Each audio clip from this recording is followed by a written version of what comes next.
നമ്മൾ ഈ ഗം കഴിക്കാൻ പോവാണ്. ഇത് ഓർബിറ്റിൻ്റെ sugar free clean and healthy tea. ഇത് കുറച്ച് ദിവസം കഴിഞ്ഞാൽ നമ്മുടെ ടീത്തൊക്കെ വൈറ്റൊക്കെ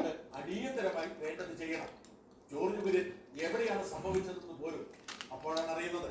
അപ്പോൾ തന്നെ റെഡിയായി ജോർജ് കുര്യനും കളത്തിലിറങ്ങുന്നു. പ്രധാനമന്ത്രിയുടെ ഓഫീസും അമിത്ഷായുടെ ഓഫീസും ഓരോ അരമണിക്കൂറും 15 മിനിറ്റും ജോർജ് കുര്യനെ വിളിച്ചുകൊണ്ടിരിക്കുന്നു. ദുരന്ത നിവാരണ സേനയെ പട്ടാളത്തെയും ഒക്കെ ഒഴുക്കാനുള്ള എല്ലാ തയ്യാറെടുപ്പുകളും നടത്തുന്നു. ഒടുവിൽ മോദി തന്നെ പറയുന്നു മന്ത്രി അടിയന്തരമായി സംഭവ സ്ഥലത്തേക്ക് നടപടിക്രമങ്ങൾ പൂർത്തിയാക്കി. ജോർജ് കുര്യൻ ബാംഗ്ലൂർക്ക് ഫ്ലൈറ്റ് എടുക്കുകയാണ്. ഇത് മിക്സ്ഡ് ഫ്രൂട്ട് ഫ്ലേവർ ചുയിംഗം കാഫീൻ ഉണ്ട്.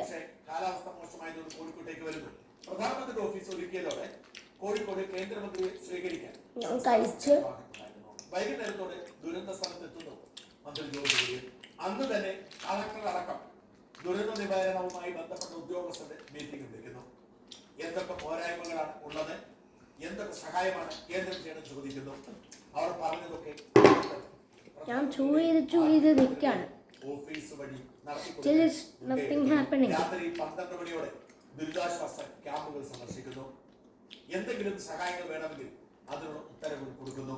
പുലർച്ചെ ചൂരൽമലയിൽ എത്തുന്നു. അവിടെയുള്ള രക്ഷാപ്രവർത്തകരെ സഹായിക്കാൻ വേണ്ടത് ചെയ്യുന്നു.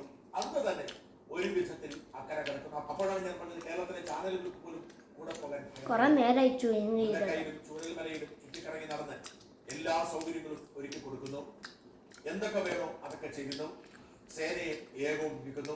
ആവശ്യത്തിന് കേന്ദ്ര സർക്കാരുമായി സംസാരിച്ച് ചുമതലയുള്ളവരുമായി ബന്ധപ്പെടുന്നു. ഒരു കാര്യം ഓർക്കണം, വിളിച്ചു നിൽക്കുമ്പോഴാണ് കേന്ദ്രമന്ത്രി ധീരമായ ഇടപെടൽ നടത്തിയത്. വ്യോമസേനയുടെ ഹെലികോപ്റ്റർ പോലും രക്ഷാപ്രവർത്തനത്തിന് ഇറങ്ങി ഏകോപിപ്പിച്ചുകൊണ്ട് കേന്ദ്രമന്ത്രി തന്നെ അവിടെ തുടർന്നു. വാസ്തവത്തിൽ ഇന്ന് ഈ ബെയിലിംഗ് പാലം സുഗമമാകുന്നു.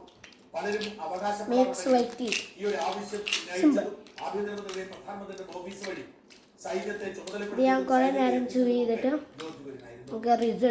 പാലമുണ്ടെങ്കിൽ മാത്രമേ രക്ഷാപ്രവർത്തനം പൂർത്തിയാകൂ.